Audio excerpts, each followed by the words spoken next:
लागे मिजाज आज सही नहीं है, महलू मठाई तो दही नहीं है। लागे मिजाज आज सही नहीं है, महलू मठाई तो दही नहीं है।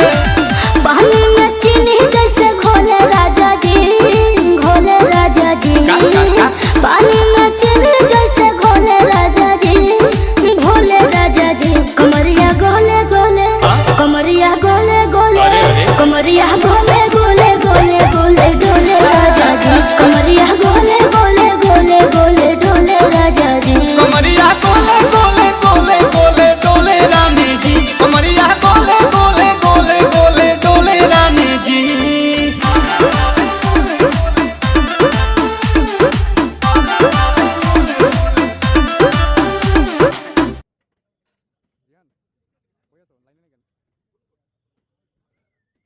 কাজ করো আর দেখো একটা সময় তোমার মেসেজ করবো ওকে কাজগুলো একটু শিখিয়ে দিও তো এর অনেক আগে থেকে আছে তো কাজগুলো তেমন করতে পারেনি আমার গ্রুপে অ্যাড করে দিয়েছি যারা যারা নাম আছে দেখো ওকে কাজগুলো একটু শিখিয়ে দাও অ্যাকাউন্ট খোলা আছে ওকে জাস্ট কাজগুলো দেখাই দাও